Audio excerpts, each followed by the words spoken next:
너한테 생선 비린내 난다고. 야, 진짜 토 나올 것 같아. 하지 마. 제발 하지 말라고. 18.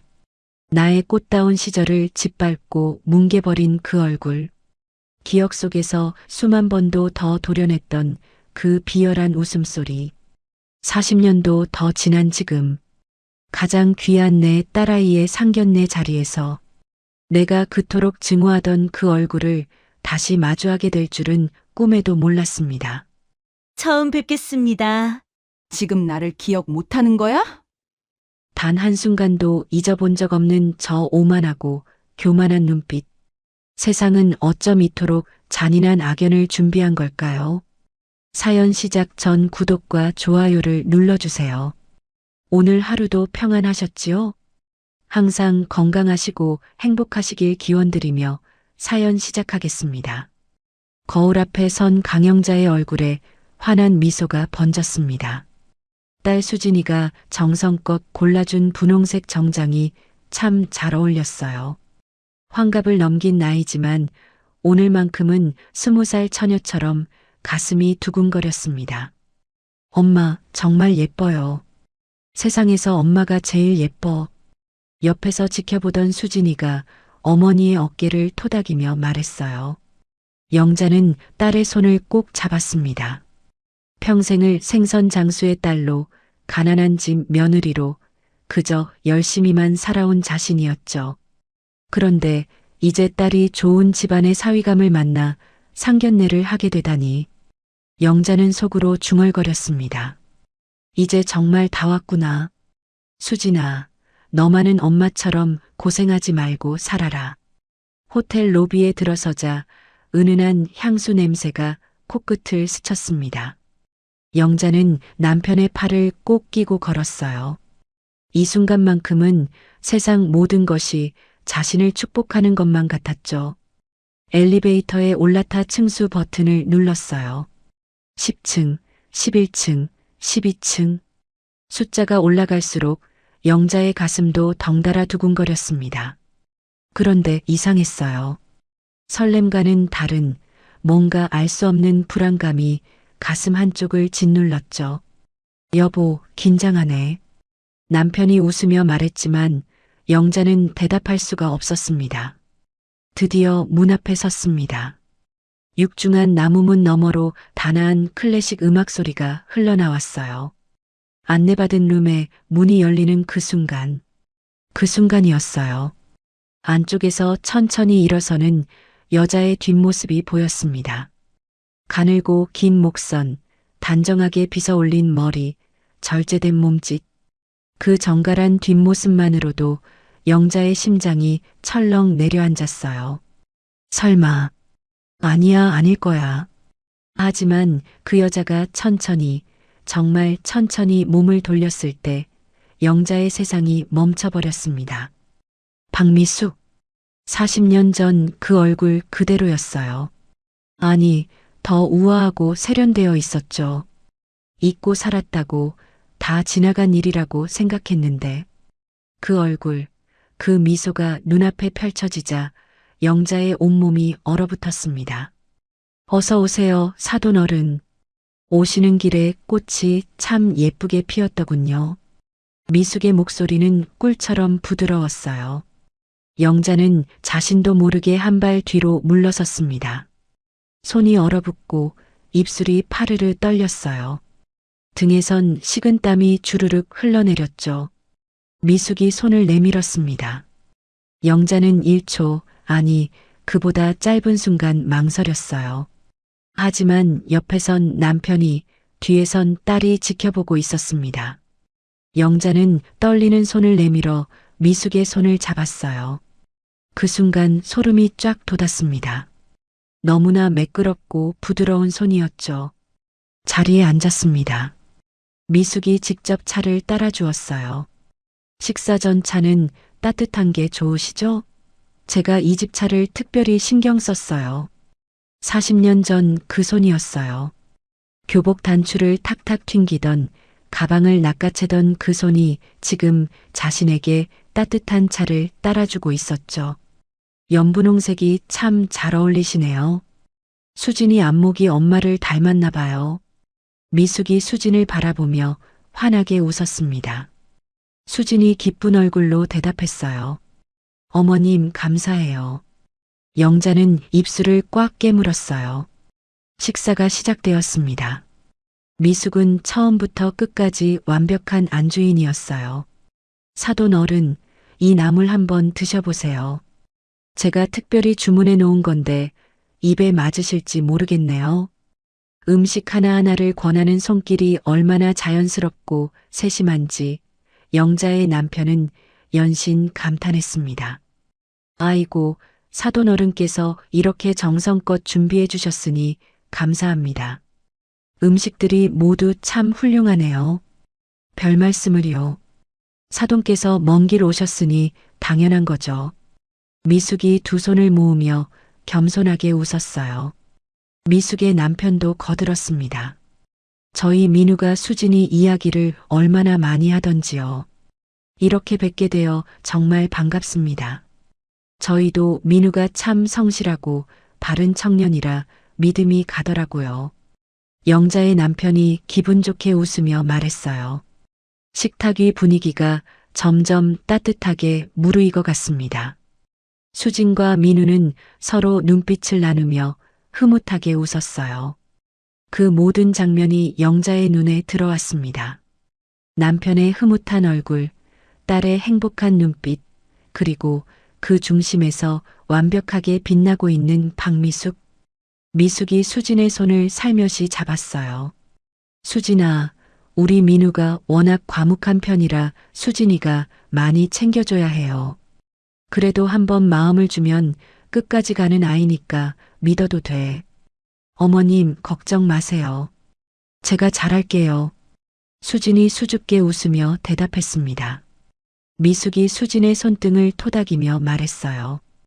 우리 수진이는 눈빛만 봐도 마음이 맑은 게 보여요. 처음 뵀을 때부터 느꼈어요. 이런 며느리를 맞이하게 되다니 제가 복이 많은가 봐요. 주변에 있던 사람들이 모두 웃었습니다. 미숙의 말 한마디 한마디가 얼마나 따뜻하고 적절하던지요. 사돈 어른을 향한 배려, 며느리를 향한 자애로움, 아들을 바라보는 눈빛까지 모든 게 완벽했습니다. 영자는 그 광경을 바라보며 찻잔을 들었습니다. 손이 떨렸어요. 찻잔 안에 차가 출렁거렸습니다. 영자는 얼른 찻잔을 내려놓았어요. 가슴 안에서 뭔가가 부글부글 끓어올랐습니다. 분노인지 공포인지 아니면 그 둘이 뒤섞인 건지 알 수 없었어요. 저 웃음 뒤에 무엇이 있는지, 저 배려 깊은 손길 뒤에 무엇이 숨어 있는지 영자만 알고 있었습니다. 이 식탁에 앉은 누구도 몰랐어요. 남편도 딸도 민우도. 미숙이 또 입을 열었습니다. 사돈 어른, 저는 처음 뵈었을 때부터 인상이 너무 좋으셨어요. 아무래도 수진이가 저렇게 맑게 자란 게 다 사돈 덕분이겠죠. 자식은 부모를 보고 자라는 법이니까요. 영자의 남편이 손사래를 쳤어요. 에이, 별 말씀을요. 사돈 어른께서 오히려 더 그러시죠. 민우가 저렇게 반듯하게 자란 게 다 두 분 덕분 아니겠습니까? 아이고, 제가 부족한 게 많은데요. 미숙이 겸손하게 고개를 숙였습니다. 그 눈빛이 어찌나 진심처럼 보이던지요. 영자의 남편은 완전히 마음을 빼앗긴 얼굴이었어요. 영자는 그 순간 미숙과 눈이 마주쳤습니다. 딱 1초였어요. 아주 짧은 순간이었습니다. 미숙의 눈빛이 뭔가를 비췄어요. 웃음도 아기도 아닌 그 무언가가요. 마치 넌 아무것도 못해라고 말하는 것 같은 눈빛이었습니다. 하지만 그것도 순식간에 사라졌어요. 미숙은 다시 온화하고 자애로운 표정으로 돌아왔습니다. 영자는 숨을 참았어요. 소리를 지르고 싶었습니다. 이 식탁을 뒤엎고 싶었어요. 저 완벽한 가면을 지금 당장 벗겨버리고 싶었습니다. 하지만 수진의 행복한 얼굴이 눈에 들어왔어요. 남편의 흐뭇한 얼굴도요. 영자는 이를 악물었습니다. 미숙이 웃을 때마다 영자의 귓가엔 40년 전 그 차가운 웃음소리가 이명처럼 울려 퍼졌어요. 교실에서, 복도에서, 빗속에서 들었던 그 낄낄대는 웃음소리가요. 영자는 미숙을 물끄러미 바라보았습니다. 이 사람에게 40년 전 일은 정말로 아무것도 아니었구나. 기억할 가치조차 없는 일이었구나. 하지만 자신에게는 평생을 짓눌러온 악몽이었는데 미숙의 완벽한 매너 속에서 영자는 점점 숨이 막혀왔습니다. 그때였어요. 미숙이 식탁 위에 놓인 냅킨을 들어 무릎 위에 펼쳤습니다. 길고 가느다란 손가락으로 냅킨 모서리를 반듯하게 정리하는 그 손놀림이 어찌나 우아하던지요. 그 순간 영자의 눈앞이 흔들렸습니다. 40년 전 그 손이 보였습니다. 영자의 낡은 교복 단추를 손가락으로 탁탁 튕기던 그 손이요. 그날은 비가 왔었습니다. 새벽 4시 영자는 어머니 손을 잡고 시장으로 나갔어요. 어머니가 새벽부터 손질하는 생선들, 고등어, 갈치, 꽁치, 비린내 가득한 손으로 등교 준비를 해도 아무리 씻어도 냄새가 빠지지 않았습니다. 고무장갑을 끼고 씻고 또 씻어봐도 손가락 사이사이에 배어든 냄새는 지워지지 않았어요. 그날따라 비까지 맞고 교실에 들어서자 젖은 교복에서 생선 냄새가 더 심하게 올라왔습니다. 영자는 최대한 조용히 자리에 앉으려 했어요. 제발 아무도 눈치채지 못하길 바라면서요. 하지만 미숙은 벌써 알아챘습니다. 으악, 오늘은 냄새가 더하네. 미숙이 코를 막으며 말했어요. 옆에 앉아있던 친구들이 킥킥거렸습니다. 영자는 고개를 숙이고 책을 펼쳤어요. 아무것도 안 들리는 척, 아무렇지도 않은 척. 점심시간이 되었습니다. 영자는 어머니가 싸준 도시락을 조심스럽게 꺼냈어요. 뚜껑을 여니 생선조림과 김치가 담겨 있었습니다. 어머니가 이른 새벽부터 정성껏 만든 반찬이었어요. 그때 미숙이 벌떡 일어섰습니다. 애들아, 여기 숨 막혀. 저쪽으로 가자. 미숙이 자기 도시락을 들고 반대편으로 걸어가자 아이들이 우르르 따라갔습니다. 누구 하나 뒤를 돌아보지 않았어요. 순식간에 교실 한쪽은 텅 비어버렸고 영자만 혼자 남았습니다.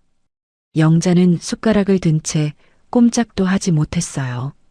천장을 보며 눈물이 차오르는 걸 꾹꾹 참았습니다. 오후가 되어 학교 준비를 할 때였어요. 영자가 가방을 열었습니다. 그런데 그 안에서 뭔가 툭 튀어나올 것 같은 냄새가 훅 올라왔어요. 손을 넣어 더듬어 보니 차갑고 미끌미끌한 것이 손에 잡혔습니다. 생선이었어요. 하루 종일 가방 속에 있던 생선 한 마리. 이미 퀴퀴하게 썩어가는 냄새가 교실 안으로 퍼졌습니다. 으악, 뭐야 이게. 아이들이 소리를 지르며 가방을 들고 교실 밖으로 뛰쳐나갔어요. 미숙은 눈을 동그랗게 뜨고 입을 가렸습니다. 어머, 영자야. 이게 어떻게 된 거야? 세상에. 놀란 척 눈썹을 치켜 올리는 미숙의 얼굴. 그 눈빛에는 걱정이 아니라 아주 작은 웃음기가 숨어 있었습니다. 담임 선생님이 뛰어들어왔어요. 강영자, 이게 무슨 짓이냐? 교실에서 생선이 웬 말이야? 전 모르는데요. 제가 넣은 게 아니에요. 영자의 목소리가 떨렸습니다. 눈물이 나올 것 같아 입술을 꽉 깨물었어요. 그때 미숙이 선생님께 조용히 다가갔습니다. 선생님, 영자네 집이 생선 가게라서 아마 실수로 들어간 것 같아요. 제가 영자 대신 죄송하다고 할게요. 미숙의 목소리는 차분하고 다정했어요. 선생님은 고개를 끄덕였습니다. 영자는 혼자서 교실 전체를 청소해야 했어요. 창문을 활짝 열고 걸레로 바닥을 닦고 냄새가 사라질 때까지 환기를 시켜야 했습니다. 아이들은 복도에서 구경을 했고 미숙은 그 중심에서 조용히 웃고 있었어요. 복도가 한산해질 무렵 영자 혼자 가방을 들고 걸어가고 있었습니다. 빗소리는 그쳤지만 바닥은 여전히 젖어 있었어요. 뒤에서 발소리가 들렸습니다. 영자야, 괜찮아? 많이 당황했겠다. 미숙이었어요. 우산을 들고 다가오며 다정한 얼굴로 웃었습니다. 내가 우산 씌워줄게. 영자는 멈칫했어요. 미숙이 우산을 높이 들며 영자 쪽으로 몸을 기울였습니다. 바로 그 순간 미숙의 손이 영자의 가방 끈을 낚아채더니 그대로 복도 창문 밖으로 내던져 버렸어요. 퍼덕 하는 소리와 함께 가방이 빗물 고인 화단에 떨어졌습니다. 영자는 그 자리에 얼어붙었어요. 어머, 미끄러졌나 봐. 미숙이 입으로는 그렇게 말하면서 창밖을 내려다보았습니다. 뒤에서 따라오던 친구들이 킥킥거리기 시작했어요. 영자는 가방을 가져와야 했습니다. 우산도 없이 계단을 내려가 진흙탕에 반쯤 잠긴 가방을 두 손으로 끌어안아야 했어요. 머리카락이 젖었습니다. 교복도 다시 젖었어요. 위쪽 창가에서 미숙의 목소리가 들려왔습니다. 영자야, 비 맞으면 냄새가 좀 씻겨지겠다. 그 말에 복도에서 웃음이 터져 나왔어요. 영자는 고개를 들지 않았습니다. 그냥 젖은 가방을 꼭 끌어안고 서 있었어요. 빗물인지 눈물인지 모를 것이 볼을 타고 흘러내렸습니다. 다음 날이었어요. 영자는 점심시간이 되어도 한참 동안 도시락을 꺼내지 못했습니다. 망설이다가 조심조심 뚜껑을 열었어요. 영자야, 나 젓가락 좀 빌려줄래? 어느새 다가온 미숙이 도시락 바로 옆에 자기 것을 펼치며 말했습니다. 영자는 서둘러 젓가락을 꺼내 건넸어요. 그 순간 미숙의 팔꿈치가 쓱 밀려들었습니다. 쿵! 영자의 도시락이 바닥으로 떨어졌어요. 생선조림 국물이 사방으로 튀었습니다. 흰 교실 바닥에 생선 토막들이 나뒹굴었어요. 어머, 미안해, 영자야. 내가 실수로 건드렸나 봐. 미숙은 눈을 동그랗게 뜨고 손으로 입을 가렸습니다. 진심으로 미안해하는 표정이었어요. 아이들이 하나둘씩 쳐다보기 시작했습니다. 영자는 무릎을 꿇고 바닥에 흩어진 생선을 주었어요. 손가락으로 하나하나 집어 담으면서 눈물이 뚝뚝 흘러내렸습니다. 얼굴을 들 수 없었어요. 모두가 보고 있었거든요. 불쌍하지? 근데 재미있어. 미숙이 아주 작은 목소리로 영자만 들릴 정도로만 속삭였습니다. 사돈, 이 생선 정말 신선해요. 드셔보세요. 미숙의 목소리가 귓가에 들어왔습니다. 영자는 퍼뜩 정신을 차렸어요. 상견례 식탁이었습니다. 미숙이 젓가락으로 생선 요리를 집어 영자 앞 접시에 놓으려 하고 있었어요. 영자는 그 생선을 볼 수가 없었습니다. 눈앞에 바닥에 쏟아진 40년 전 생선조림이 겹쳐 보였거든요. 온몸에 소름이 돋았어요. 젓가락을 든 손이 덜덜 떨렸습니다. 괜찮으세요, 어머니? 얼굴이 좀 창백하신 것 같아요. 수진이 걱정스러운 눈으로 쳐다보았어요. 괜찮아. 그냥 좀 더워서. 영자는 억지로 미소를 지었습니다. 하지만 미숙과 눈이 마주쳤을 때 그 눈빛이 너무나 평온하고 인자해서 영자는 오히려 더 무너질 것 같았어요. 40년이 지나도 그 눈빛은 변하지 않았습니다. 아무것도 모르는 사람처럼, 아무 일도 없었던 사람처럼 영자는 더 이상 그 자리에 앉아 있을 수가 없었습니다. 속이 울렁거렸어요. 식탁 위에 생선 요리에서 올라오는 냄새가 코끝을 찌를 때마다 40년 전 교실 바닥에 쏟아졌던 생선조림이 자꾸만 눈앞에 아른거렸습니다. 잠깐 실례할게요. 화장실을. 영자는 겨우 그 말만 하고 자리에서 일어섰습니다. 남편이 걱정스러운 눈으로 쳐다보았지만 영자는 보지 못했어요. 그저 빨리 이 자리를 벗어나야 한다는 생각뿐이었습니다. 화장실 문을 닫자마자 영자는 세면대를 두 손으로 꽉 붙잡았어요. 무릎이 후들거렸습니다. 찬물을 틀고 두 손에 가득 받아 얼굴에 끼얹었어요. 한 번, 두 번, 세 번. 차가운 물이 뺨을 타고 흘러내렸습니다. 거울을 보았어요. 창백하게 질린 얼굴이 보였습니다.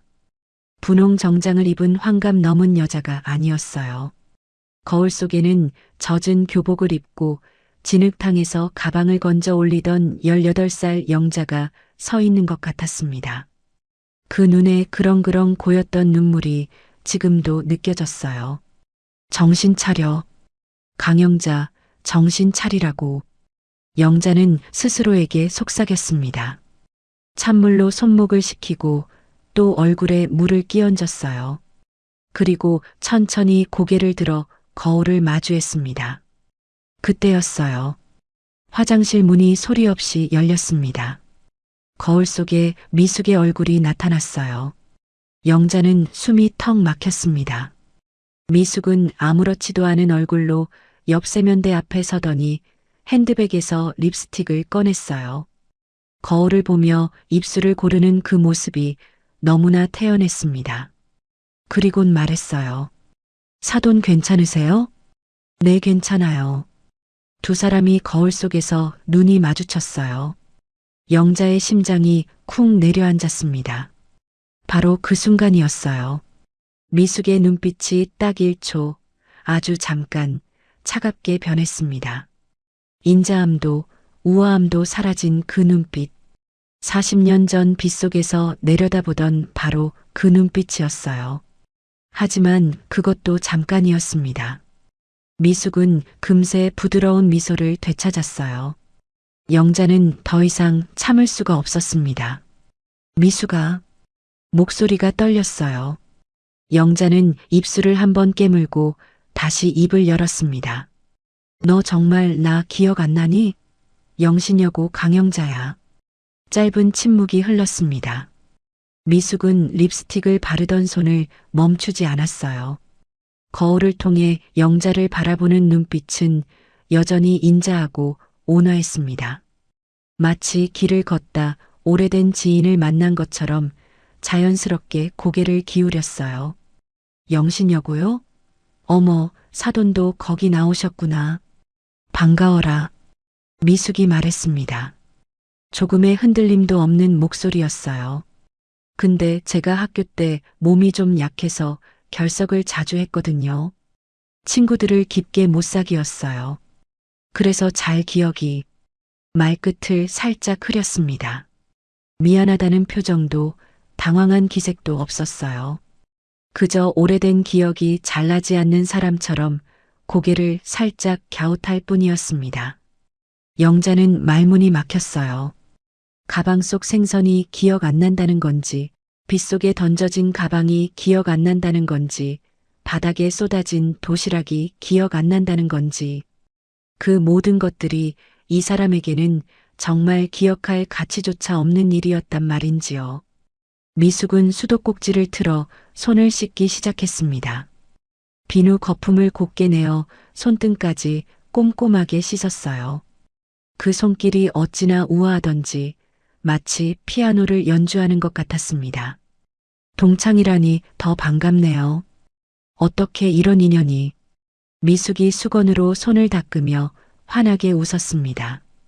그리고 다시 거울을 보며 립스틱을 마저 고쳐 발랐어요. 입술 꼬리를 올리며 자신의 얼굴을 확인하는 그 눈빛에는 아무것도 없었습니다. 정말로 아무것도요. 영자는 그 자리에 서서 아무 말도 하지 못했습니다. 시간이 어떻게 지나갔는지도 모르게 상견례가 끝났습니다. 엘리베이터를 타고 내려오는 내내 영자는 한마디도 하지 않았어요. 남편은 연신 기분이 좋은 얼굴이었습니다. 차에 올라타자마자 남편이 말을 꺼냈어요. 여보, 사돈댁이 참 교양이 넘치시더라. 말씀 한마디 한마디가 얼마나 품위가 있으시던지. 수진이도 뒷좌석에서 들뜬 목소리로 거들었습니다. 엄마, 나 시어머님 너무 좋아. 그렇게 따뜻하고 자상하신 분인 줄 몰랐어. 나 잘 챙겨주실 것 같아. 영자는 창밖을 바라보았습니다. 불빛들이 흘러갔어요. 남편의 칭찬 소리도 수진의 들뜬 목소리도 모두 물속에서 들리는 것처럼 멀게만 느껴졌습니다.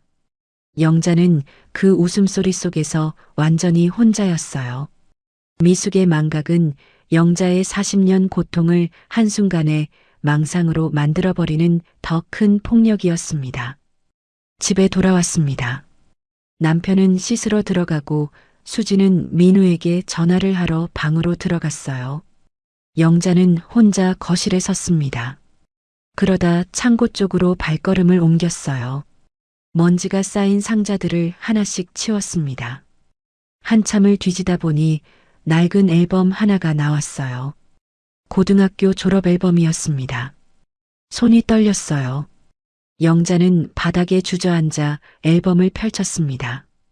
손가락으로 한 장 한 장 넘겼어요. 그러다 멈췄습니다. 박미숙. 사진 속 미숙은 지금과 똑같이 우아하게 웃고 있었습니다. 앞줄 한가운데 앉아서 카메라를 바라보며 반듯하게 웃고 있었어요. 영자는 사진 한쪽 구석을 찾았습니다. 뒷줄 끝에 고개를 살짝 숙인 채로 서 있는 작은 얼굴이 보였어요. 18살의 강영자였습니다. 영자는 앨범을 덮었습니다. 분홍 정장을 벗으려고 침실 거울 앞에 섰어요. 단추를 하나씩 풀다가 거울 속 자신의 얼굴을 보았습니다. 그리고 나도 모르게 중얼거렸어요. 넌 누구니? 탁자 위에 미숙이 상견례가 끝날 때 건네준 향수병이 놓여 있었습니다. 사돈도 이제 좋은 향 쓰세요라고 했던 그 향수였어요. 영자는 그 향수병을 집어들었습니다. 손이 떨렸어요. 창문 밖으로 던져버리고 싶었습니다. 하지만 영자는 그러지 못했어요. 향수병을 서랍 안으로 밀어넣고 서랍을 닫아버렸습니다. 한참 뒤 가족들이 모두 잠든 밤이었어요. 영자는 화장실로 들어가 문을 잠갔습니다. 세면대 앞에 서서 거울을 보았어요. 그리고 입을 두 손으로 틀어막았습니다. 소리 없는 울음이 터져 나왔어요. 자신이 느낀 그 지옥 같은 시간들이 미숙에게는 기억조차 할 가치가 없는 일이었다는 사실이 영자를 완전히 무너뜨렸습니다. 죽어라 씻어도 지워지지 않던 비린내, 바닥에 흩어진 생선 토막들, 빗속에서 혼자 가방을 주우며 삼켰던 그 눈물들이 40년 만에 한꺼번에 쏟아져 나왔습니다. 찬물을 틀었어요. 수돗물 소리에 울음소리를 묻으면서 영자는 그렇게 한참을 울었습니다. 그날 이후로 영자의 일상이 조금씩 무너지기 시작했어요. 아침에 버스를 탔습니다. 출근 시간 사람들로 꽉 찬 버스 안이었어요. 앞자리에 앉은 아주머니의 장바구니에서 뭔가 비릿한 냄새가 올라왔습니다. 생선 냄새였어요. 영자는 순간 속이 뒤집어지는 것 같았습니다. 손으로 입을 틀어막고 고개를 창문 쪽으로 돌렸어요. 식은 땀이 목덜미를 타고 흘러내렸습니다. 불과 며칠 전까지만 해도 아무렇지도 않던 냄새였는데요. 집에 돌아와 냉장고를 열었어요. 남편이 전날 사다 놓은 고등어 한 마리가 눈에 들어왔습니다. 영자는 반사적으로 냉장고 문을 쾅 닫아버렸어요. 가슴이 두근거렸습니다. 멀쩡한 생선 하나가 이렇게 무서울 줄은 몰랐어요. 거울 앞에 서면 더 이상했습니다. 아침에 세수를 하고 거울을 볼 때마다 환감 넘은 자신의 얼굴 위로 18살 영자의 얼굴이 겹쳐 보였어요. 젖은 교복을 입고 진흙탕에서 가방을 건져 올리던 그 얼굴이요. 영자는 거울 보는 것이 싫어졌습니다. 욕실 거울도 침실 화장대 거울도 전부 다요. 밥상을 차리다 그릇을 깨트린 것도 그 즈음이었어요. 국그릇을 들고 식탁으로 가다가 그냥 손에서 놓쳐버렸습니다. 뜨거운 국물이 발등에 튀었는데도 영자는 한동안 그 자리에 멍하니 서 있었어요. 남편이 달려왔습니다. 여보, 괜찮아? 많이 되었어? 아니, 괜찮아요. 영자는 그냥 바닥에 쭈그리고 앉아 깨진 그릇을 주었습니다. 손이 후들거렸어요. 남편이 옆에 앉아 걱정스러운 눈으로 쳐다보았습니다. 요즘 왜 이래? 어디 아파? 상견례 다녀온 뒤로 영 안색이 안 좋더라. 그냥 좀 피곤한가 봐요. 별거 아니에요. 영자는 웃어 보였습니다. 남편은 그 말을 믿지 않는 눈치였지만 더 묻지는 않았어요. 사실 영자에게는 할 말이 없었습니다. 뭐라고 말을 꺼내야 할지 몰랐어요. 딸의 시어머니가 40년 전 자신을 괴롭히던 사람이라고, 그 사람이 지금도 아무것도 기억하지 못한다고, 그 사실이 너무 무서워서 밥도 제대로 못 먹고 있다고. 그 말을 꺼냈다가 수진의 행복이 깨질까봐 차마 입이 떨어지지 않았습니다. 그러던 어느 날 오후 수진에게서 전화가 왔어요. 엄마, 있잖아. 시어머님이 우리 신혼집 가구도 같이 봐주신다고 하셨어. 안목이 얼마나 좋으신지 아직부터 기대돼. 수진의 목소리는 그야말로 꽃이 피는 것 같았습니다. 영자는 수화기를 잡은 손에 힘이 들어갔어요. 그래. 잘 됐네. 엄마, 왜 그래? 목소리가 왜 그래? 아니야, 잘 됐다고. 어머님이 잘 챙겨주시는 거 좋은 거지. 전화를 끊고 영자는 한참 동안 창밖을 바라보았습니다. 저녁 하늘이 붉게 물들어가고 있었어요. 내가 참으면 아이들은 행복할 수 있겠지. 영자는 속으로 중얼거렸습니다. 그 생각을 붙들고 또 붙들었어요. 그 무렵 갤러리에서는 박미숙도 마음이 편치 않기는 마찬가지였습니다. 미숙은 갤러리 벽에 새로 걸린 그림들을 점검하면서도 자꾸 딴 생각이 들었어요. 강영자, 영신여고 강영자.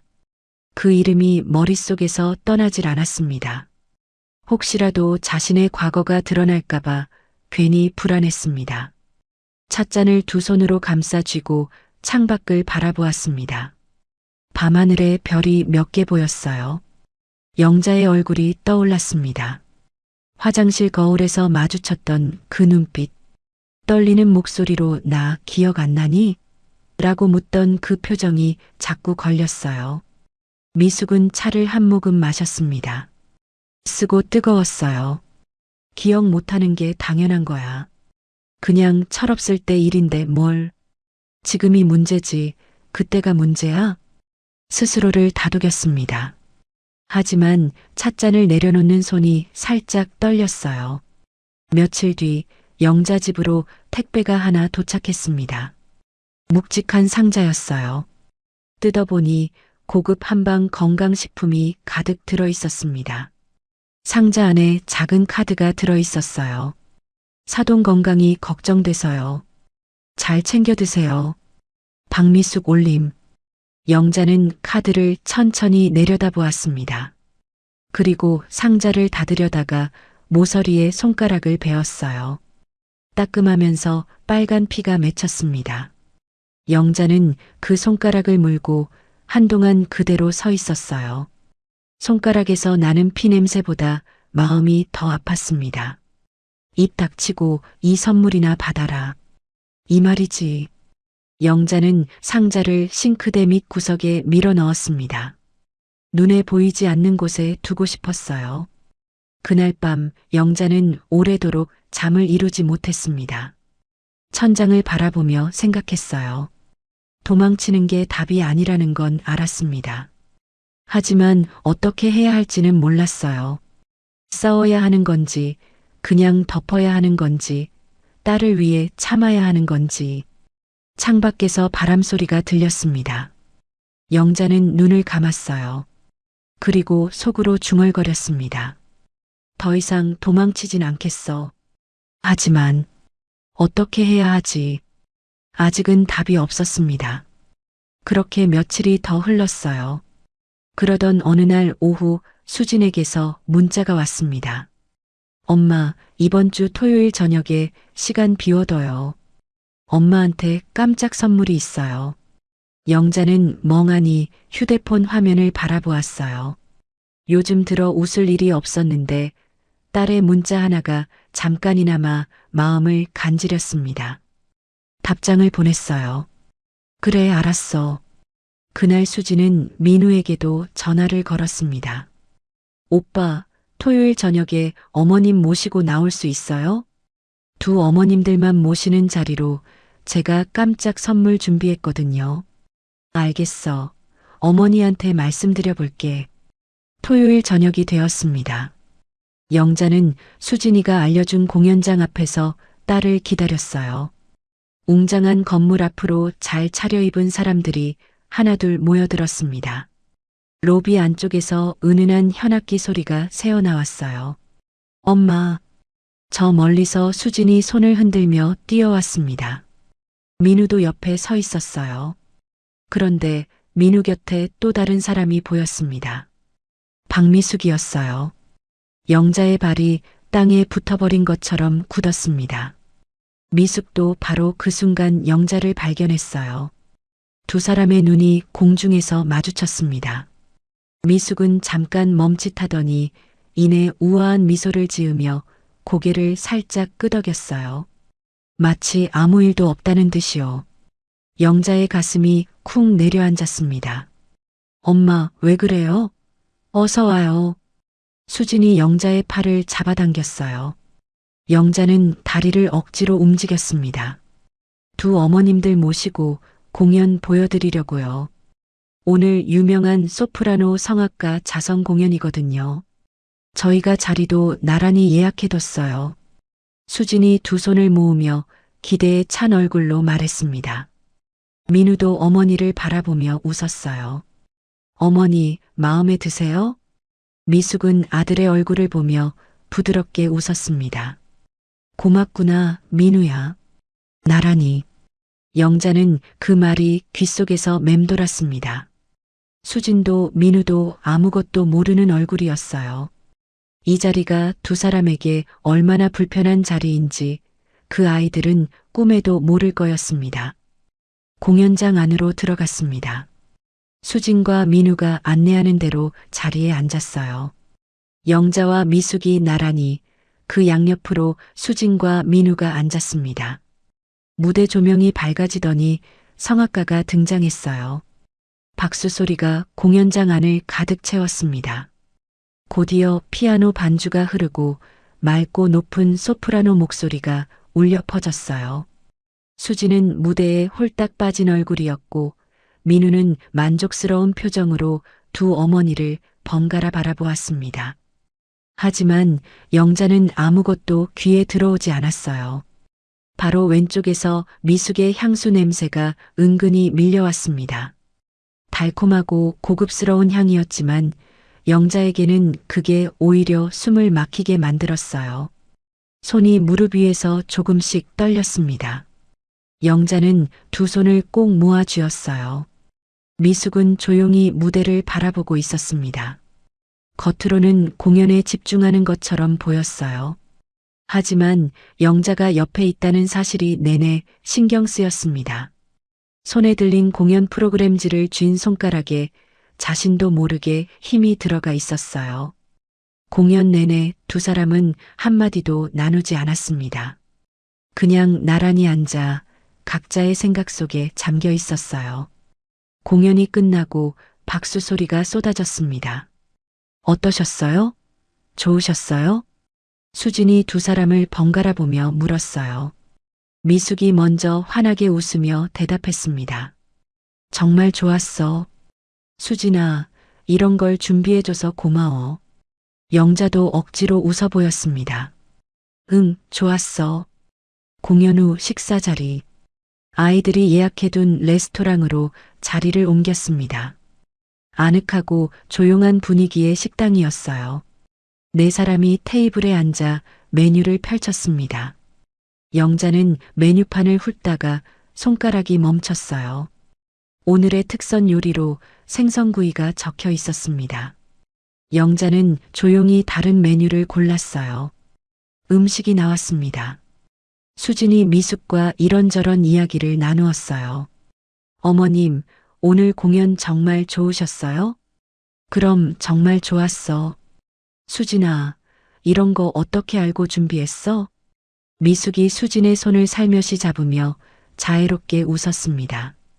어머님이 예술을 좋아하실 것 같아서요. 우리 수진이가 참 섬세해. 민우야, 네가 복이 많다. 민우가 수진을 바라보며 웃었어요. 영자는 그 광경을 말없이 지켜보았습니다. 미숙이 수진의 손을 잡는 그 장면이 어딘가 깊은 곳을 긁어댔어요. 40년 전에도 저 손은 누군가를 짓밟고 비웃었는데 지금은 저렇게 자애로운 손이 되어 있었습니다. 미숙이 수진에게 말을 이었어요. 수진아, 시어머니가 가르쳐 주는 대로만 잘 따라오면 넌 완벽한 사모님이 될 거야. 품이라는 게 하루아침에 생기는 게 아니거든. 어릴 때부터 어떤 환경에서 자랐느냐가 결국 다 드러나는 법이야. 그 말에 영자의 젓가락이 멈췄습니다. 어릴 때부터 어떤 환경에서 자랐느냐. 그 말이 가슴에 콱 박혔어요. 영자는 천천히 젓가락을 내려놓았습니다. 사도는 그 우아함을 어디서 배우셨나요? 테이블이 잠깐 조용해졌어요. 미숙이 영자를 바라보았습니다. 여전히 부드러운 미소였어요. 어머, 무슨 말씀을요? 그냥 살다 보니 예전에도 그렇게 남들을 가르치기 좋아하셨나요? 영자의 목소리는 낮고 차분했습니다. 하지만 그 안에 담긴 무게가 달랐어요. 수진과 민우가 영자를 바라보았습니다. 미숙이 냅킨을 매만지며 여전히 미소를 잃지 않았어요. 저는 어릴 때부터 워낙 엄하게 교육받았거든요. 그게 몸에 배다 보니 엄하게요. 영자가 조용히 되받았습니다. 가방에 생선 넣어두는 것도 엄한 교육에서 나온 건가요? 식탁이 굳었습니다. 수진이 눈을 깜빡였어요. 민우가 영자와 미숙을 번갈아 바라보았습니다. 미숙의 손이 잠깐 물잔 쪽으로 향하다 멈췄어요. 물잔이 아주 살짝 흔들렸습니다. 그건 도시락을 팔꿈치로 밀어 엎어버리는 것도요? 비 오는 날 가방을 창문 밖으로 던지는 것도요? 영자의 목소리가 조금씩 떨렸습니다. 하지만 눈빛은 흔들리지 않았어요. 수진이 입을 살짝 벌렸습니다. 민우도 굳은 얼굴로 미숙을 바라보았어요. 미숙은 잠깐 눈을 내리깔았다가 다시 들었습니다. 그리고 입술을 가다듬으며 말했어요. 아직도 그 우아한 미소를 잃지 않으려 안간힘을 쓰는 것 같았습니다. 저는 부모님께 엄하게 교육받았거든요. 시장 바닥 같은 데서 거칠게 자란 분들과는 좀 다르죠. 순간 테이블이 완전히 얼어붙었습니다. 시장 바닥. 그 말이 공기를 갈랐어요. 수진의 얼굴이 딱딱하게 굳었습니다. 민우도 미숙을 바라보며 눈살을 찌푸렸어요. 영자는 숨을 한 번 크게 들이쉬었습니다. 오랫동안 꾹꾹 눌러왔던 것들이 가슴 안에서 부글부글 끓어올랐어요. 화장실 거울 앞에서 떨던 밤들이, 찬물에 얼굴을 씻던 새벽들이, 입을 막고 울던 그 모든 시간들이 한꺼번에 올라왔습니다. 영자가 천천히 자리에서 일어섰어요. 시장 바닥이요. 목소리가 떨렸지만 눈빛은 흔들리지 않았습니다. 박미숙, 우리 어머니가 새벽 4시부터 시장에서 생선 손질하면서 나를 학교에 보냈어요. 그 손에서 비린내 난다고 가방에 생선을 집어넣고 점심 도시락을 바닥에 쏟아버리고 빗속에 가방을 던져놓고 창문에서 낄낄대던 그 박미숙은 지금 어디 있어? 식당 안이 쥐 죽은 듯 조용해졌습니다. 옆 테이블 사람들이 일제히 고개를 돌렸어요. 종업원도 걸음을 멈췄습니다. 수진이 눈을 크게 떴어요. 엄마, 무릎 꿇고 바닥에서 생선 토막 주우면서도 아무 말 못하던 18살짜리 애가 불쌍하지도 않았어? 그게 장난이었어? 그게 교육받은 사람이 할 짓이야? 영자의 목소리가 떨렸습니다. 눈에 눈물이 차올랐지만 흘리지 않았어요. 미숙의 얼굴이 달아올랐습니다. 그 우아하고 절제된 표정에 처음으로 균열이 생겼어요. 미숙이 자리에서 일어났습니다. 그래. 미숙의 목소리가 식당 안에 울려 퍼졌어요. 평생 한 번도 들을 수 없었던 날 선 목소리였습니다. 옛날에 철없을 때 장난 좀 친 것 가지고 왜 이렇게 사람을 질척거리게 만드는 거야? 그게 어른스러운 거야? 40년도 더 된 일을 식당 한가운데서 들고 나오는 게 교양 있는 거야? 민우가 낮게 불렀습니다. 어머니. 하지만 미숙은 멈추지 않았어요. 나는 그때 기억도 안 나. 왜 40년이 지나서 지금 이러는 거야? 지금 우리 아이들 앞에서 기억이 안 나? 영자가 조용히 말했습니다. 오히려 목소리가 더 낮아졌어요. 비 오는 날 복도에서 내 가방 던지고 창문에서 내려다보며 했던 말도 기억 안 나? 비 맞으면 냄새 씻겨지겠다. 그 말도. 식당 안이 완전히 침묵에 잠겼어요. 수진의 눈에서 눈물이 흘렀습니다. 민우는 어머니를 바라보는 눈빛이 싸늘해졌어요. 어머니, 그게 사실이에요? 민우의 목소리가 낮고 단단했습니다. 미숙은 아들의 눈을 마주하지 못했어요. 영자는 핸드백을 집어들었습니다. 더 이상 할 말이 없었어요. 할 말을 다 했습니다. 영자는 조용히 식당 문을 향해 걸어갔어요. 다리가 후들거렸지만 걸음을 멈추지 않았습니다. 수진이 황급히 자리에서 일어나 어머니를 따라갔어요. 엄마, 엄마. 식당 문이 닫혔습니다. 테이블에는 미숙과 민우만 남았어요. 미숙은 천천히 자리에 다시 앉았습니다. 손이 떨렸어요. 차가운 물을 한 모금 마셨지만 목이 제대로 넘어가지 않았습니다. 민우는 어머니를 바라보았어요. 아무 말도 하지 않았습니다. 그냥 바라보기만 했어요. 그 침묵이 어떤 말보다 더 무거웠습니다. 창밖으로 영자와 수진의 뒷모습이 보였어요. 수진이 어머니의 팔을 꼭 잡고 걸어가고 있었습니다. 영자의 어깨가 조금 떨렸어요. 미숙은 그 모습에서 눈을 떼지 못했습니다. 식당 문이 닫혔습니다. 차가운 바깥 공기가 얼굴을 스쳤어요. 영자는 걸음을 멈추지 않았습니다. 그냥 걸었어요. 어디로 가는지도 모르고 그냥 앞으로만 걸었습니다. 손이 떨렸고 무릎도 후들거렸어요. 하지만 발은 계속 움직였습니다. 엄마, 잠깐만. 엄마. 뒤에서 수진의 목소리가 들렸습니다. 영자는 그제야 걸음을 멈췄어요. 뒤를 돌아보니 수진이 헐레벌떡 뛰어오고 있었습니다. 숨이 차올랐는지 헉헉거리면서도 어머니의 팔을 꼭 잡았어요. 엄마, 괜찮아? 수진의 눈이 불안으로 가득 차 있었습니다. 영자는 딸의 얼굴을 바라보았어요. 아무것도 모르는 얼굴이었습니다. 아직도 무슨 일이 일어난 건지 이해하지 못한 얼굴이었어요. 괜찮아. 집에 가자. 영자는 그 말만 했습니다. 집에 도착했습니다. 남편이 거실에서 텔레비전을 보다가 두 사람이 들어오는 것을 보고 자리에서 일어났어요. 왜 이렇게 일찍 와? 공연 재미없었어? 남편이 물었지만 영자의 얼굴을 보자마자 말을 멈췄습니다. 영자의 눈이 벌겋게 충혈되어 있었어요. 입술은 꽉 다물어져 있었고 두 손은 여전히 떨고 있었습니다.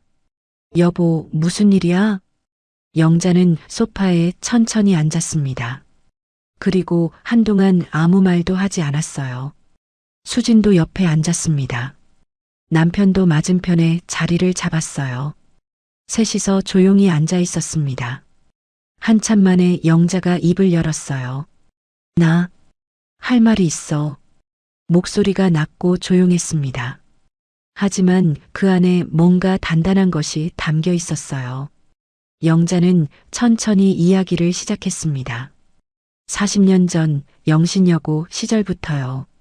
새벽마다 시장에 나가 생선을 손질하던 이야기, 아무리 씻어도 지워지지 않던 비린내 이야기, 그리고 박미숙이 자신에게 했던 모든 일들을 하나하나 꺼냈습니다.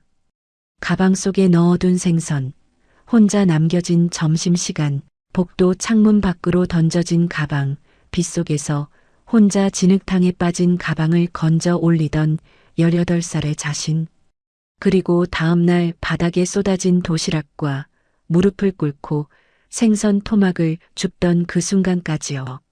말을 하는 내내 영자의 눈에서 눈물이 흘렀습니다.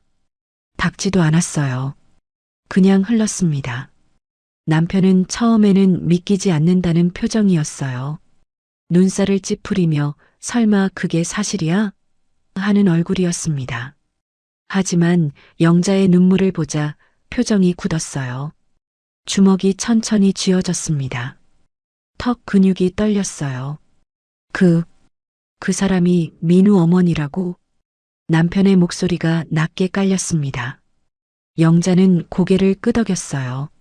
남편은 한동안 말을 잇지 못했습니다. 그러다 자리에서 일어나 영자 곁에 앉았어요. 그리고 영자의 손을 꼭 잡았습니다.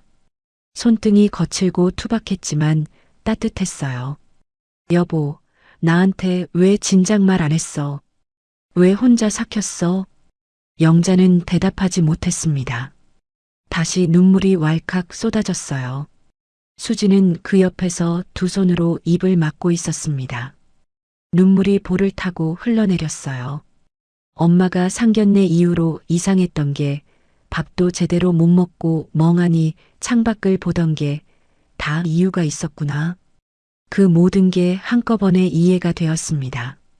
엄마, 미안해요. 내가 그런 줄도 모르고 엄마한테 시어머님 좋다고 잘 챙겨주실 것 같다고 수진이 울먹이며 말했어요. 영자가 딸의 손을 잡았습니다.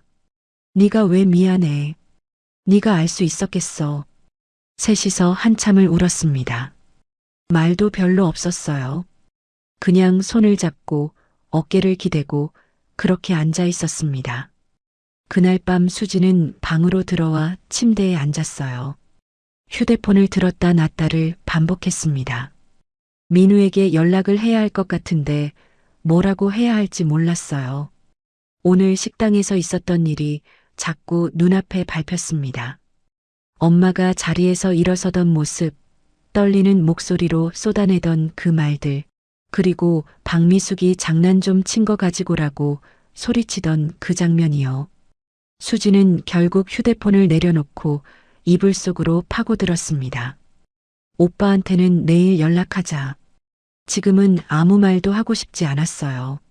한편 미숙의 집은 무거운 침묵이 흘렀습니다. 식당에서 돌아온 민우는 자리에 앉자마자 어머니를 바라보았어요. 미숙은 소파에 앉아 차를 마시는 척했지만 손이 떨렸습니다. 찻잔이 살짝 달그락거렸어요. 어머니, 오늘 하신 말씀이 사실이에요? 정말로 그런 일이 있었던 거예요? 민우의 목소리는 낮고 조심스러웠어요. 화를 낸 것도 아니었고 소리를 높인 것도 아니었습니다. 그냥 정말로 알고 싶다는 눈빛이었어요. 미숙은 아무 말도 하지 않았습니다. 민우는 한참 어머니를 바라보다가 한숨을 내쉬었어요. 자리에서 일어서려는데 서재문이 열렸습니다. 미숙의 남편이 안경을 벗으며 천천히 거실로 나왔어요. 서재에서 두 사람의 이야기를 다 들은 것 같았습니다. 표정이 굳어 있었어요. 당신, 정말 그런 짓을 했어? 낮고 차가운 목소리였습니다. 미숙은 찻잔을 내려놓으며 짧게 대답했어요. 어릴 때 일이에요. 어릴 때 일이라고? 남편이 소파 맞은편에 천천히 앉았습니다. 팔짱을 끼고 미숙을 똑바로 바라보았어요. 가방에 생선을 넣어놨다는 거잖아. 그게 장난이야? 그 아이가 얼마나 창피했겠어. 도시락을 엎은 건 또 뭐야? 일부러 엎은 거잖아. 그 시절엔 다들 그랬어요. 당신은 학교 다닐 때 한 번도 친구한테 장난 안 쳐봤어요? 미숙의 목소리에 슬슬 날이 서기 시작했습니다. 장난과 괴롭힘은 다른 거야. 괴롭힘이라니요. 너무 거창하게 말하는 거 아니에요? 40년도 더 된 일을 식당 한가운데서 저렇게 소리를 질러대는 게 정상적인 거예요? 제가 이상한 거예요. 그쪽이 이상한 거예요? 민우가 그 말에 고개를 들었습니다. 어머니. 민우의 목소리는 조용했지만 단단했어요. 장모님이 오늘 식당에서 우신 거 보셨어요? 그게 40년 된 일이라서 별거 아닌 표정이던가요? 미숙은 잠깐 말을 멈췄습니다. 하지만 이내 어깨를 고추 세웠어요. 민우야, 너는 한쪽 이야기만 들었잖아. 내 이야기는 들어봤어? 그때 나도 어렸고 그 사람도 어렸고 다들 그런 거야. 학교 다닐 때 친구들끼리 티격태격하는 게 어디 한두 가지야. 티격태격이요? 민우가 조용히 되물었어요. 빗속에 가방을 던진 게 티격태격이에요? 가방 속에 생선을 몰래 넣어놓은 게 장난이에요? 어머니, 저는 지금 어머니 편을 들고 싶은데 그게 안 되고 있어요. 넌 이미 그쪽 편이잖아.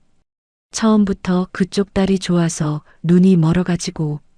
그 말이 나오자 거실 안의 공기가 차갑게 굳었습니다. 남편이 낮게 말했어요. 당신 지금 무슨 말을 하는 거야? 미숙도 자신이 한 말이 지나쳤다는 걸 알았는지 입술을 꽉 다물었어요. 하지만 사과하지는 않았습니다. 민우는 천천히 자리에서 일어섰어요. 어머니를 바라보는 눈빛이 전과 달랐습니다. 실망인지 슬픔인지 딱 잘라 말하기 어려운 눈빛이었어요. 어머니, 저는 어머니를 정말 존경했어요. 언제나 품이 있고 언제나 따뜻하고 그게 진짜 어머니인 줄 알았어요.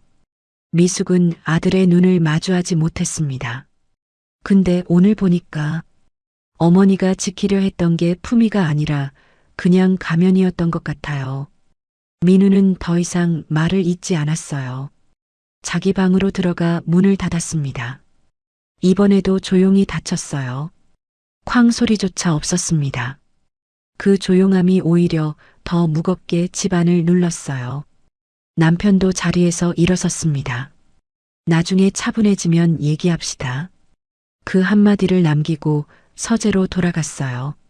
문이 닫혔습니다. 미숙은 혼자 소파에 남았어요. 집안이 완전히 고요해졌습니다. 찻잔의 차는 이미 다 식어 있었어요.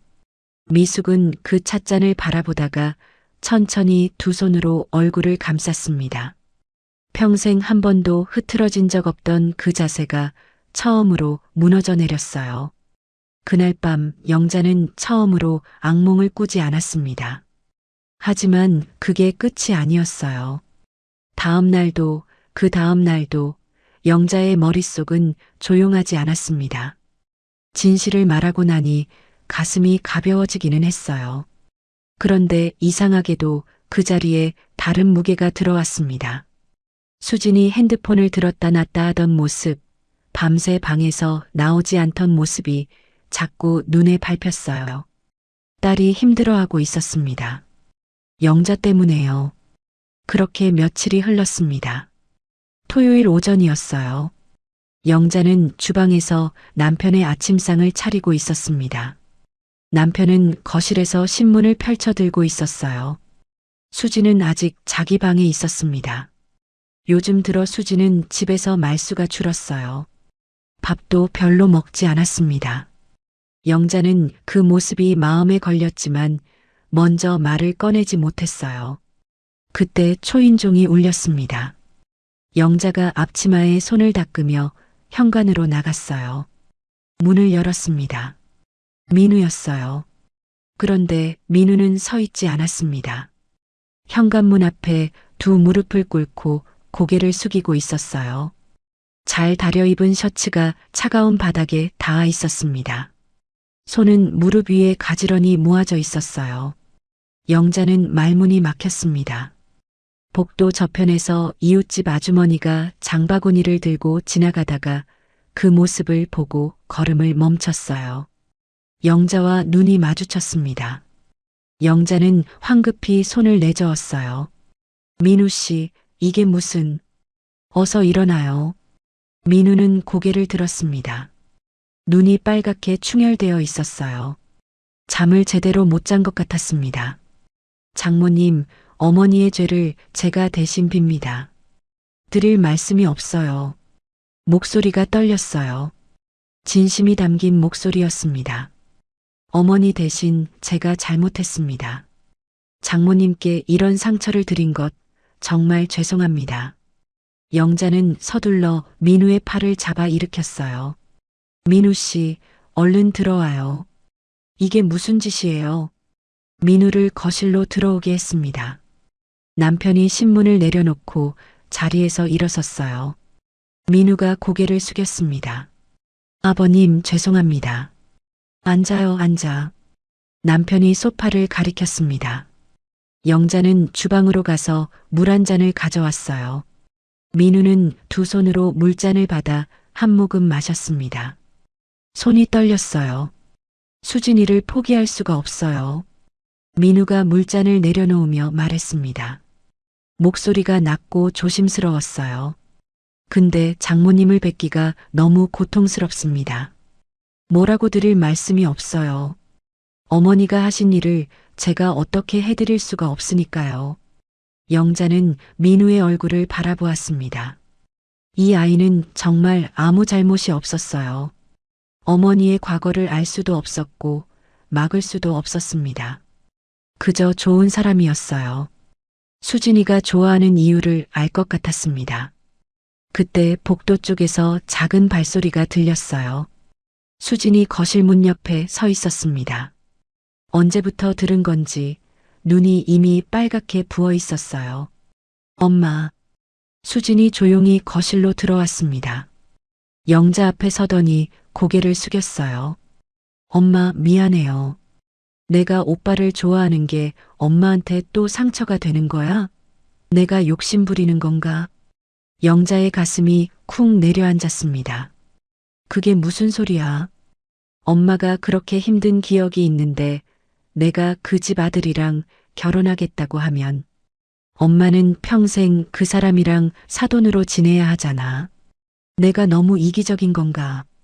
수진의 목소리가 끝에서 잘게 떨렸습니다. 영자는 딸을 바라보았어요. 그 순간 뭔가가 영자의 마음속에서 흔들렸습니다. 내가 버티는 게 이 아이들의 미래를 막고 있는 건 아닐까? 영자는 그 생각을 억지로 눌렀어요.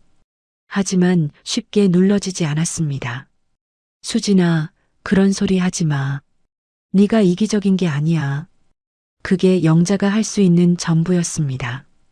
민우와 수진을 돌려보내고 나서 영자는 소파에 한참을 앉아 있었어요.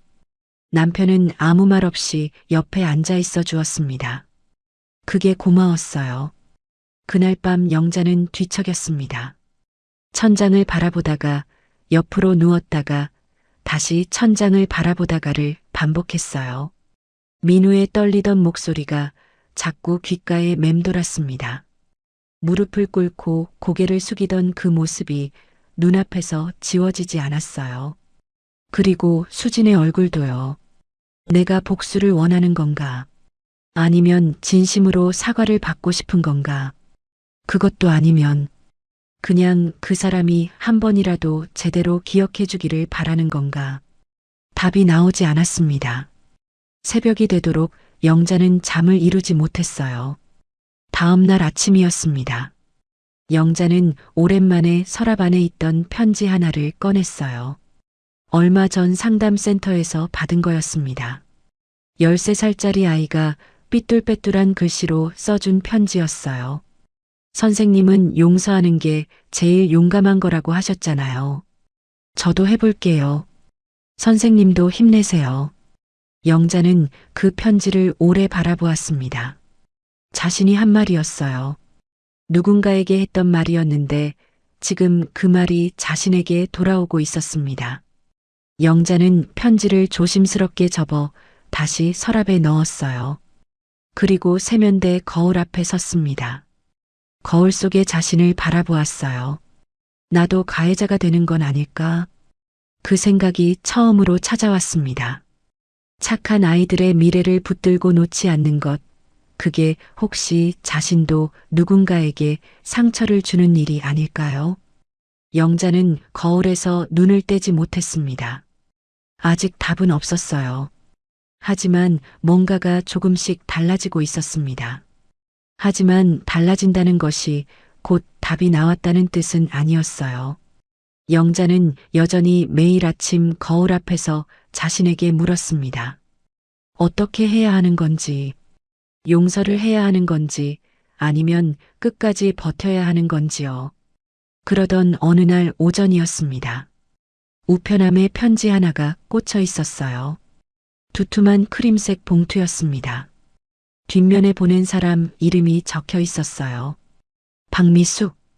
영자는 봉투를 들고 한동안 그 자리에 서 있었습니다. 남편이 옆에서 슬쩍 쳐다보았어요. 그쪽에서 편지가 왔어? 영자는 아무 말 없이 봉투를 들고 거실로 들어왔습니다. 소파에 앉아 천천히 봉투를 열었어요. 안에는 고급스러운 편지지에 반듯하게 쓰인 글씨가 들어 있었습니다. 지난번 일로 심려를 끼쳐드려 죄송합니다. 어릴 때 철없이 한 행동으로 상처를 드렸다면 깊이 사과드립니다. 앞으로 아이들을 위해 잘 지낼 수 있기를 바랍니다. 그게 전부였어요. 영자는 편지를 다 읽고 나서 무릎 위에 내려놓았습니다. 한참을 그 편지를 내려다보았어요. 그러다 조용히 중얼거렸습니다. 이건 진심이 아니야. 반듯한 글씨체, 단정한 문장들. 하지만 그 어디에도 진심은 없었어요. 가방 속 생선이 기억나는지, 빗속에 던진 가방이 기억나는지, 바닥에 쏟아진 도시락이 기억나는지, 그 어느 것 하나도 제대로 마주하지 않은 채로 그냥 상처를 드렸다면이라고만 적혀 있었습니다. 했다는 건지 안 했다는 건지조차 모호한 말이었어요. 영자는 편지를 조심스럽게 접어 봉투에 다시 넣었습니다. 그리고 서랍 안에 밀어 넣었어요. 남편이 맞은편에 앉으며 물었습니다. 뭐라고 썼어? 사과 편지래요. 어떻게? 진심이 없어요. 영자가 짧게 대답했습니다. 남편은 고개를 끄덕였어요. 더 묻지 않았습니다. 잠시 후 남편이 조용히 말했어요. 여보, 당신이 원하는 대로 해. 참으라고도 안 할 거고 싸우라고도 안 할 거야. 난 그냥 당신 편이야. 영자는 남편을 바라보았습니다. 그 말이 어찌나 고마운지 눈물이 차올랐어요. 영자는 눈을 깜빡여 눈물을 밀어 넣었습니다. 그날 저녁이었어요. 수진이 영자의 방문 앞에서 서성이는 소리가 들렸습니다. 영자가 문을 열었어요. 수진이 문 앞에 서 있었는데 눈이 벌겋게 부어 있었습니다. 엄마, 오늘 편지 왔죠? 응. 민우 오빠한테 들었어요. 어머님이 편지 보내셨다고. 엄마 마음은 어때요? 영자는 딸의 얼굴을 바라보았습니다. 수진도 많이 지쳐 있었어요. 밥도 잘 못 먹고 잠도 잘 못 자는 게 얼굴에 다 드러났습니다. 수진아, 너는 민우 씨 좋아? 뜬금없는 질문에 수진이 눈을 깜빡였어요. 응, 좋아요. 많이요. 그럼 됐어. 영자가 딸의 어깨를 가볍게 두드렸습니다. 엄마가 알아서 할게. 네가 걱정할 거 없어. 다음 날 아침이었어요.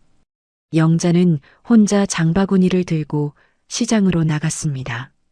특별히 살 게 있어서가 아니었어요. 그냥 가고 싶었습니다. 시장 골목으로 들어서자 익숙한 냄새들이 몰려왔어요. 젓갈 냄새, 채소 냄새, 그리고 생선 냄새였습니다. 영자는 걸음을 멈추지 않았어요. 그냥 천천히 걸었습니다. 생선 가게 앞에 섰어요. 아주머니 한 분이 싱싱한 고등어를 손질하고 있었습니다. 비린내가 올라왔어요. 영자는 그 냄새를 그냥 맡았습니다. 도망치지 않았어요. 구역질도 나지 않았습니다. 그냥 그 냄새가 코끝을 스쳐 지나갔어요. 어릴 때 어머니와 함께 새벽마다 맡던 그 냄새였습니다. 생선 장수 딸의 냄새, 가난하지만 성실했던 삶의 냄새였어요. 이게 내 냄새였는데 영자는 속으로 중얼거렸습니다. 누군가가 이 냄새로 자신을 짓밟았지만 이 냄새 자체가 나쁜 건 아니었어요. 이 냄새는 그냥 삶의 냄새였습니다. 영자는 고등어 2마리를 샀습니다. 장바구니에 넣고 시장을 나왔어요. 집으로 돌아오는 길에 영자는 결심했습니다. 집에 도착해 장바구니를 내려놓고 영자는 휴대폰을 꺼냈어요. 민우의 번호를 찾아 전화를 걸었습니다. 몇 번의 신호음 끝에 민우가 받았어요. 장모님, 목소리에 긴장이 담겨 있었습니다. 민우 씨, 나야. 어머니한테 연락해줘요. 내가 한번 만나보겠다고. 전화기 너머로 짧은 침묵이 흘렀어요. 그러더니 민우의 목소리가 갈라졌습니다. 장모님, 감사합니다. 영자는 담담하게 말했어요. 고마울 거 없어요. 이건 민우 씨를 위해서가 아니에요. 나 자신을 위해서 하는 거야. 그리고 한 가지만 알아둬요. 내가 만나는 건 진심을 확인하고 싶어서예요. 그 편지 같은 말을 들으러 가는 게 아니니까요. 네, 알겠습니다.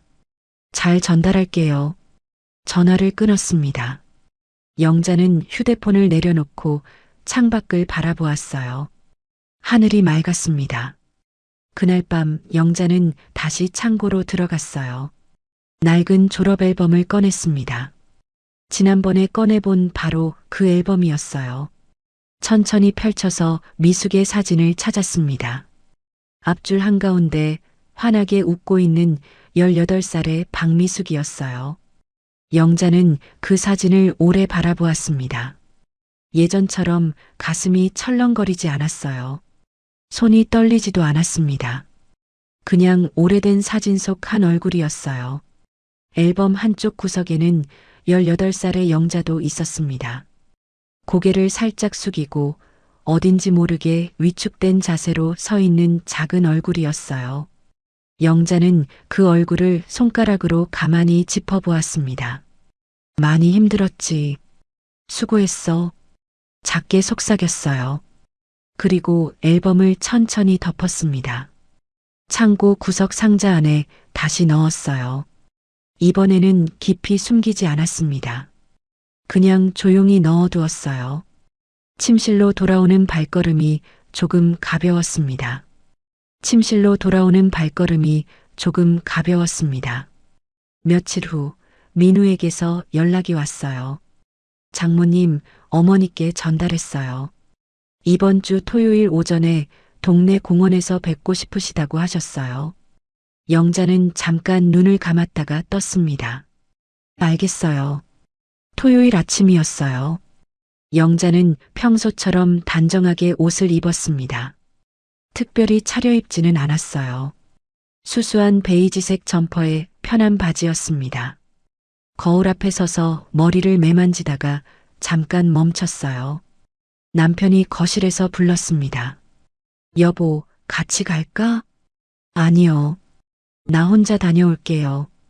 영자가 짧게 대답했어요. 남편은 더 말리지 않았습니다. 현관에서 신발을 신는 영자의 뒷모습을 바라보다가 조용히 말했어요. 잘 다녀와.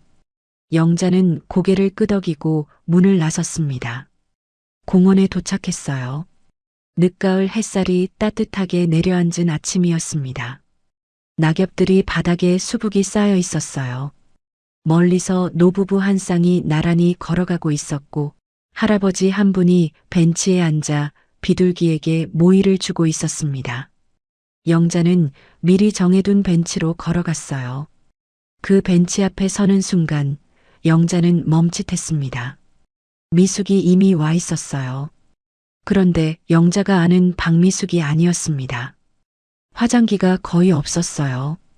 늘 완벽하게 세팅되어 있던 머리카락도 그냥 단정하게 빗어내린 채였습니다. 보석도 고급 코트도 없었어요. 수수한 회색 점퍼를 입고 두 손을 무릎 위에 모은 채 앉아 있었습니다. 그게 오히려 더 낯설었어요. 영자는 천천히 걸어가 벤치 한쪽 끝에 앉았습니다. 미숙과 사이를 두고요. 미숙은 영자가 앉는 것을 느꼈는지 살짝 몸을 움츠렸어요. 하지만 아무 말도 하지 않았습니다. 한동안 두 사람은 그냥 앞을 바라보았어요. 비둘기들이 바닥에서 모이를 쪼아먹고 있었습니다. 바람이 지나가며 낙엽을 살살 굴렸어요. 어디선가 아이들 웃음소리가 들려왔습니다. 세상은 너무나 평화로웠어요. 그 평화로움이 이상하게 느껴질 정도로요. 얼마나 지났을까요? 영자야. 미숙이 먼저 입을 열었습니다. 반말이었어요. 40년 만에 처음 듣는 반말이었습니다. 미숙의 목소리가 낮게 깔렸어요. 영자는 대답하지 않았습니다. 그냥 앞을 바라보았어요. 미숙이 고개를 숙였습니다. 잠시 후 미숙의 목소리가 다시 들렸어요. 이번엔 더 작았습니다. 나, 할 말이 있어. 영자는 그제야 미숙 쪽으로 고개를 돌렸습니다. 미숙의 손이 무릎 위에서 가늘게 떨리고 있었어요. 영자는 그 손을 보았습니다. 늘 매끄럽고 우아하던 그 손이 지금은 마른 나뭇잎처럼 떨고 있었어요. 말해봐. 영자가 조용히 말했습니다. 미숙은 잠깐 입술을 깨물었어요. 그러다가 천천히 말을 꺼냈습니다. 사실은 다 기억해. 영자의 가슴이 쿵 내려앉았어요. 가방에 생선 넣은 것도, 도시락 엎은 것도, 빗속에 가방 던진 것도 다 기억하고 있어. 화장실에서 기억 안 난다고 했을 때 거짓말이었어. 공원 바람이 두 사람 사이를 지나갔습니다. 영자는 말이 나오지 않았어요. 이미 짐작하고 있었지만 직접 듣는 건 달랐습니다. 가슴 어딘가가 무너지는 것 같았어요. 미숙이 말을 이었습니다. 근데 있잖아, 영자야. 너가 무서웠어. 뭐가? 네가 가진 게. 미숙의 목소리가 떨렸습니다. 새벽마다 시장 가서 어머니 도와주고 비린내 나는 손으로 학교 와서도 고개 꼿꼿이 들고 공부하던 거. 그 성실함이, 그 당당함이 나는 너무 무서웠어. 그 모습이 내 위선을 다 들춰낼 것 같았거든. 영자는 미숙의 옆 얼굴을 바라보았습니다. 우리 집이 부자라는 거 알잖아. 근데 있잖아, 우리 아버지. 미숙이 잠깐 말을 멈췄어요. 손이 더 심하게 떨렸습니다. 우리 아버지는 집에서 어머니한테 못되게 굴었어. 돈이 많아도 체면이 있어도 집안에서는 달랐어. 나는 그게 너무 창피했어. 그래서 더 완벽한 척 했던 거야. 겉으로라도 모든 게 다 괜찮은 집안인 척. 영자는 아무 말도 하지 않았어요. 그냥 들었습니다. 근데 너는 가난해도 떳떳했잖아. 부모님이 시장에서 생선 팔아도 그게 부끄럽지 않은 것처럼 살았잖아. 나는 그게 싫었어. 솔직히 말하면 그게 부러웠던 거야. 그 당당함이. 미숙의 눈에서 눈물 한 줄기가 흘러내렸습니다. 미숙은 닦지 않았어요. 그냥 흘렸습니다. 그러니까 더 괴롭혔던 거야. 네가 주눅들면, 네가 무너지면 내가 조금 덜 초라해질 것 같아서. 영자의 눈에도 뜨거운 것이 차올랐습니다. 막으려 했는데 막아지지 않았어요. 눈물이 볼을 타고 흘러내렸습니다. 영자는 손등으로 조용히 닦았어요. 미숙이 핸드백에서 휴지를 꺼내 영자 쪽으로 내밀었습니다. 영자는 받지 않았어요. 미숙은 잠깐 그 휴지를 내밀다가 조용히 거두었습니다. 저 멀리서 노부부가 천천히 걸어가고 있었어요. 할아버지가 할머니 손을 잡고 있었습니다. 두 사람 다 흰 머리였어요. 걸음이 느렸지만 나란히 걸었습니다. 영자는 그 모습을 바라보다가 미숙에게 물었어요. 그럼 넌 그동안 행복했어? 미숙은 대답을 바로 하지 못했습니다. 한참 있다가 입을 열었어요. 모르겠어. 짧고 솔직한 대답이었습니다. 가면 쓰느라 바빴어. 갤러리도 사교 모임도 완벽한 안주인 역할도 그게 나인지 내가 만들어낸 껍데기인지 이제는 구분도 안 돼. 두 사람은 다시 말없이 앞을 바라보았습니다. 그때였습니다. 미숙이 두 손으로 얼굴을 감쌌어요. 어깨가 들썩였습니다. 처음에는 소리가 없었어요. 그러다 가늘고 작은 소리가 새어나왔습니다. 미숙이 울고 있었어요. 평생 한 번도 남 앞에서 흘리지 않던 눈물을 공원 벤치에서 소리내어 흘리고 있었습니다. 영자는 그 모습을 바라보았어요. 달려가 안아주지도 않았고 등을 두드려주지도 않았습니다. 그냥 옆에 앉아서 바라보았어요. 비둘기들이 푸드득 날아올랐다가 다시 내려앉았습니다. 바람이 불었어요. 낙엽 몇 장이 두 사람의 발 앞으로 굴러왔습니다. 미숙의 울음소리가 조금씩 잦아들었어요. 어깨의 떨림도 천천히 가라앉았습니다. 미숙은 두 손으로 얼굴을 닦으며 고개를 들었어요. 눈이 퉁퉁 부어 있었습니다. 화장기 없는 얼굴에 눈물 자국이 그대로 남아 있었어요. 영자는 미숙을 바라보았습니다. 오랫동안 무겁게 짓눌러왔던 것들이 가슴 안에서 천천히 풀어지는 느낌이었어요. 분노도 공포도 수치심도 그 모든 것들이 한꺼번에 사라지는 건 아니었습니다. 하지만 조금씩 아주 조금씩 가벼워지는 것 같았어요. 영자는 자리에서 천천히 일어섰습니다. 그리고 미숙 쪽으로 몸을 돌렸어요. 미숙이 영자를 올려다보았습니다. 그 눈빛에 두려움이 담겨 있었어요. 영자는 미숙의 손을 잡지 않았습니다. 대신 미숙의 어깨를 툭 가볍게 쳤어요. 다정하지도 냉정하지도 않은 그 손길이었습니다. 용서하는 게 아니야. 영자가 말했어요. 그냥 잊어주기로 한 거야. 내 딸이랑 내 아들이 행복하게 살 수 있도록. 미숙은 아무 말도 하지 못했습니다. 입술이 파르르 떨렸어요. 근데 한 가지만 약속해. 두 번 다시 그 가면 쓰고 살지 마.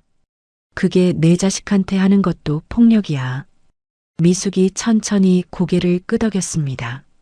눈물이 다시 볼을 타고 흘렀어요. 이번에는 닦지 않았습니다. 영자는 돌아섰어요. 공원 출구를 향해 천천히 걸어갔습니다. 뒤를 돌아보지 않았어요. 걸음이 무겁지 않았습니다. 오히려 오랜만에 발이 땅에 제대로 닿는 것 같은 느낌이었어요. 그날 이후로 조금씩 달라지기 시작했습니다. 미숙은 오랫동안 닫아두었던 갤러리 문을 다시 열었어요. 그런데 예전과 다른 점이 하나 생겼습니다. 갤러리 한쪽 구석에 작은 공간을 마련했어요. 매주 토요일 형편이 어려운 아이들을 불러 그림을 가르치기 시작했습니다. 미숙이 직접 아이들 옆에 앉아 붙잡는 법을 알려주었어요. 화려한 갤러리 손님들을 대하던 그 우아한 손으로 물감 묻힌 아이들 손을 꼭 잡아주었습니다. 처음에는 어색했어요. 아이들도 미숙도요. 하지만 몇 주가 지나자 아이들이 미숙을 보면 달려왔습니다.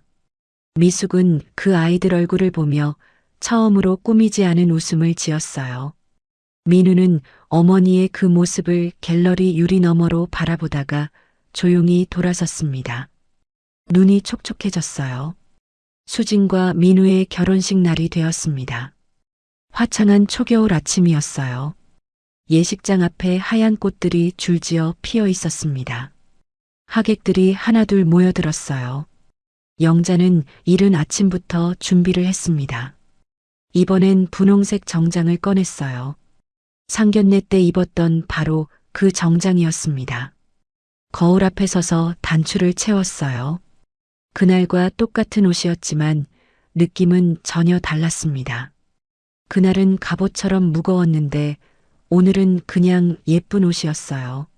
남편이 옆에서 넥타이를 매다가 영자를 바라보았습니다. 여보, 오늘 정말 예쁘다. 영자가 웃었어요. 진심으로 웃었습니다. 예식장에 도착했어요. 입구에서 하객들을 맞이하다가 영자와 미숙이 마주쳤습니다. 미숙도 단정하게 차려입고 있었어요. 두 사람이 눈이 마주쳤습니다. 어색한 침묵이 흘렀어요. 하지만 예전처럼 숨이 막히지는 않았습니다. 영자가 먼저 고개를 끄덕였어요. 미숙도 조용히 고개를 숙였습니다. 잘 오셨어요, 사돈. 영자가 말했어요. 네, 사돈도요. 미숙이 조용히 대답했습니다. 두 사람은 나란히 입구에 서서 하객들을 맞이했어요. 어깨와 어깨 사이에 적당한 거리를 두고요. 억지로 가깝지도 일부러 멀지도 않은 거리였습니다. 드디어 식이 시작되었어요. 하얀 드레스를 입은 수진이 입장했습니다. 영자의 남편이 딸의 손을 잡고 나란히 걸어왔어요. 수진이 아버지 팔에 기댄 채로 걸으면서 하객석을 둘러보다가 어머니와 눈이 마주쳤습니다. 수진이 살짝 입술을 올렸어요. 영자도 웃었습니다. 눈물이 차올랐어요. 영자는 숨을 깊게 들이쉬었습니다. 평생 이 순간을 기다려왔었죠. 가난한 집 딸로 태어나 비린내 나는 손으로 버텨왔던 그 세월 끝에 이런 날이 오는구나 싶었어요.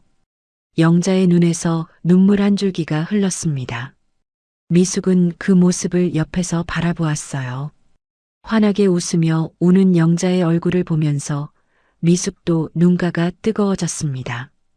고개를 살짝 숙여 손수건으로 눈을 닦았어요. 조용히 아무도 모르게요. 민우가 그 옆에 서 있다가 어머니의 손을 살짝 잡았습니다. 미숙이 아들을 바라보았어요. 민우가 작게 고개를 끄덕였습니다. 미숙도 끄덕였어요. 식이 끝나고 수진이 부케를 던졌습니다.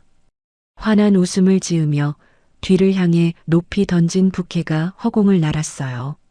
하객들 사이에서 웃음과 탄성이 터졌습니다. 영자와 미숙도 그 장면을 바라보았어요. 두 사람이 동시에 웃었습니다. 작은 웃음이었지만 진짜 웃음이었어요. 사진 찍는 시간이 되었습니다.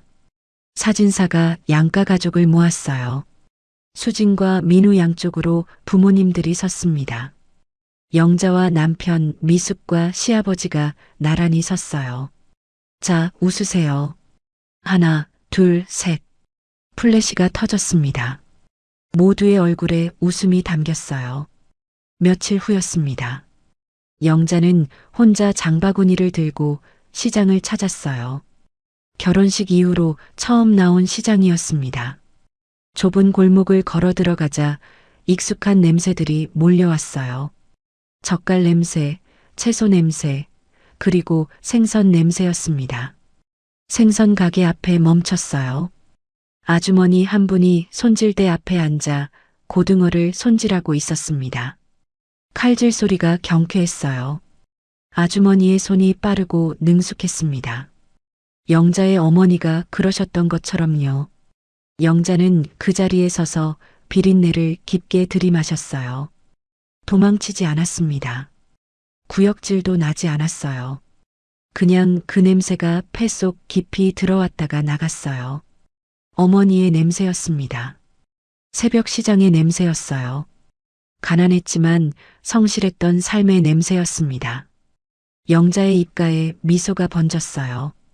아주머니, 고등어 2마리만 주세요. 아주머니가 싱싱한 고등어를 골라 봉투에 담아주었습니다. 영자는 봉투를 받아 장바구니에 넣었어요. 시장을 걸어 나오면서 영자는 중얼거렸습니다. 사람 냄새 참 좋다. 혼자 하는 말이었어요. 하지만 목소리에 힘이 있었습니다. 장바구니를 들고 시장 골목을 빠져나오는 영자의 뒷모습이 환했어요. 걸음이 가볍고 당당했습니다. 분홍색 정장은 아니었지만 그 어느 날보다 환하게 빛났어요.